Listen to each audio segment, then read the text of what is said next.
बिस्मिल्लाहिर्रहमानिर्रहीम। अस्सलाम वालेकुम। आज हम पढ़ेंगे थर्ड इक्वेशन ऑफ मोशन, हरकत की तीसरी मसावात। पहली दो इक्वेशन जो हैं वो हमने लास्ट टाइम कर ली थी। आज हम करेंगे third equation of motion. Graph हमारे पास एक ही है। फर्स्ट इक्वेशन ऑफ मोशन के लिए भी स्पीड टाइम ग्राफ है, सेकंड इक्वेशन ऑफ मोशन के लिए भी स्पीड टाइम ग्राफ है, और थर्ड इक्वेशन ऑफ मोशन के लिए भी हमारे पास क्या है, स्पीड टाइम ग्राफ। तो स्पीड टाइम ग्राफ हमारे पास यहाँ पे मैंने पहले ड्रा कर दिया है, क्योंकि एक ही डायग्राम है तो वो यहाँ पर मैंने यहाँ पे ड्रा कर दिया है। थर्ड इक्वेशन ऑफ मोशन में हमने साबित क्या करना है, 2as equal to V F square minus V I square. यानी यहाँ पे भी किसकी बात हो रही है, डिस्टेंस की बात हो रही है। तो जब भी डिस्टेंस की बात हो, ग्राफ के नीचे जितना भी एरिया होता है वो उस सब का हम डिस्टेंस फाइंड कर लेंगे, तो हमारे पास टोटल डिस्टेंस आ जाएगा। तो आज हमने जो डायग्राम कंसीडर करनी है वो इस तरह की डायग्राम बनती है, और इस डायग्राम को कहते हैं ट्रैपीजियम। डायग्राम का नाम हमारे पास है जी ट्रैपीजियम। तो अगर हम डायग्राम को देखें तो हमारे पास ये वाला पॉइंट है O, ये वाला पॉइंट है A, ये वाला पॉइंट शो कर रहा है B को, और ये वाला पॉइंट शो कर रहा है D को। यहाँ पे हम C वाला पॉइंट नहीं लेंगे, क्योंकि अगर हम C वाला पॉइंट लेते हैं इस तरह, तो ये हमारे पास एक ट्राइंगल बन रही है और एक रेक्टेंगल। यानी अगर हम इसको हल करेंगे ट्राइंगल और रेक्टेंगल की फॉर्म में, तो हमारे पास सेकंड इक्वेशन ऑफ मोशन, हरकत की दूसरी मसावात जो है वो साबित होगी, थर्ड इक्वेशन ऑफ मोशन साबित नहीं होगी। तो इसके लिए फिर हम सी वाले पॉइंट को छोड़कर बाकी सारी डायग्राम को ले लेते हैं। मतलब आप इस तरह कह लें कि यहाँ पे हमने जिस तरह एक कमरा है तो कमरे का अंदर वाला हिस्सा लिया सेकंड इक्वेशन ऑफ मोशन में, और थर्ड इक्वेशन ऑफ मोशन में हम क्या कर रहे हैं, सिर्फ और सिर्फ कमरे की दीवारें कंसीडर कर रहे हैं। तो ये हमारे पास पॉइंट है O, ये हमारे पास पॉइंट का नाम आ गया A, इसका नाम आ गया B, इसका नाम आ गया D। तो हमारे पास तो इस सूरत में जो डिस्टेंस है वो हम इस ट्रैपीजियम के एरिया से फाइंड करेंगे। तो हमारे पास यहाँ पर आ जाएगा टोटल डिस्टेंस, यानी कुल फासला, total distance equal to area of trapezium, trapezium का एरिया। तो टोटल डिस्टेंस, डिस्टेंस को हम रिप्रेजेंट करते हैं S से, S equal to area of trapezium. Trapezium के एरिया फाइंड करने का फॉर्मूला होता है sum of parallel sides multiply by base और डिवाइडेड बाय 2।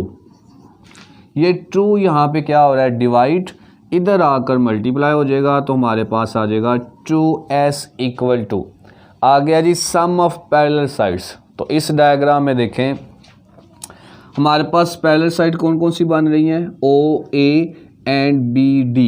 पैरेलल साइड्स कहते हैं जिस तरह ट्रेन की पटरी है, बिल्कुल इस तरह स्ट्रेट्स या टर्न भी हो सकती है, यानी इस तरह की दो लाइंस जो कभी भी आपस में इंटरसेक्ट नहीं करती, इस तरह की लाइंस हमारे पास क्या होंगी, पैरेलल लाइंस।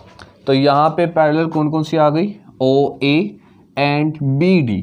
सम का मतलब है इन दोनों को ऐड कर दो, तो हमारे पास आ जाएगा OA plus BD multiply by base. Base हमारे पास यहाँ पे क्या है, OD। ये हमारे पास क्या आ गया, OD। अगर हम इस इक्वेशन में देखें तो हमारे पास अब किस चीज़ की कमी है, एक्सेलरेशन की। हमें यानी क्या चाहिए अब, एक्सेलरेशन। तो अगर आपको याद हो तो हमने फर्स्ट इक्वेशन ऑफ मोशन में, हरकत की पहली मसावात में, एक्सेलरेशन को इसी डायग्राम के मुताबिक किसके इक्वल लिया था, हमारे पास वो आया था BC ओवर OD। तो एक्सेलरेशन के लिए पूरी इक्वेशन को मल्टीप्लाई कर दो BC over OD by multiplying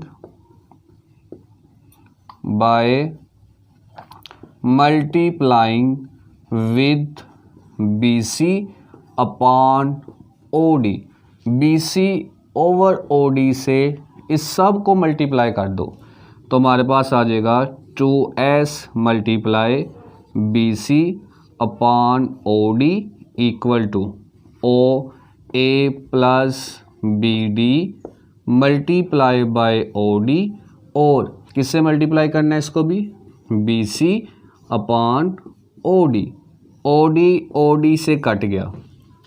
यहाँ पर हमारे पास 2s मल्टीप्लाई, इस सब की जगह हमने वहाँ पे क्या लिया था, एक्सेलरेशन को, तो यहाँ पे या तो डायरेक्ट एक्सेलरेशन लगा दो या फिर bc की वैल्यू इस पॉइंट से इस पॉइंट तक हमारे पास क्या हो रहा है, गेन हो रही है किसमें, स्पीड में, गेन इन स्पीड, स्पीड में इजाफा हो रहा है।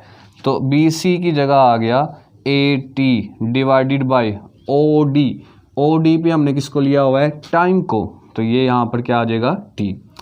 उसके बाद जी ओ ए ये हमारे पास क्या है, 0 से इनिशियल वेलोसिटी, तो इसका मतलब है ओ ए इक्वल आ गया V I plus B D, यानी ये पॉइंट से लेकर 0 से लेकर कहाँ तक, फाइनल वेलोसिटी तक, तो बी डी हमारे पास क्या आ गया, वी एफ मल्टीप्लाई, पीछे बच गया बी सी। अगर हम यहाँ पे दोबारा बी सी की वैल्यू ए टी ले लें जिस तरह हमने यहाँ पे लिया था, तो उसमें टाइम आ जाएगा, जबकि इस पूरी इक्वेशन में टाइम वाला फैक्टर मौजूद नहीं है। तो फिर हम यहाँ पर बी सी की वैल्यू वो लेंगे जो हमने फर्स्ट इक्वेशन ऑफ मोशन में ली थी। वो क्या ली थी हमने कि बी सी किसके इक्वल रहा, total B D minus C D, तो टोटल में से माइनस कर दो सी डी को, तो टी से यहाँ से कट गया, पीछे आ गया 2as equal to V I plus V F multiply B D, आगे वही दोबारा काम, बी डी की वैल्यू हमारे पास क्या आ जाएगी, वी एफ और माइनस सी डी कहाँ पर है जी, सी डी हमारे पास यहाँ पर आ गया, किसके इक्वल आ गया, सी डी, यहाँ से यहाँ तक, यानी 0 से इनिशियल वेलोसिटी तक, तो ये हमारे पास क्या आ गया, वी आई। इस साइड पर 2as वैसे का वैसे ही रहा।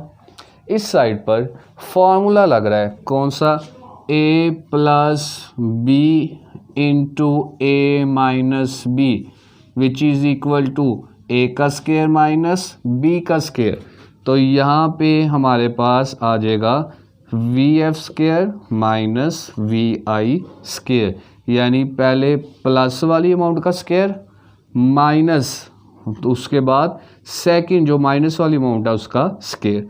तो यही हमने साबित करना था कि 2as equal to V F square minus V I square. उसके बाद नेक्स्ट इंशाल्लाह हम कल करेंगे। अल्लाह हाफ़िज़।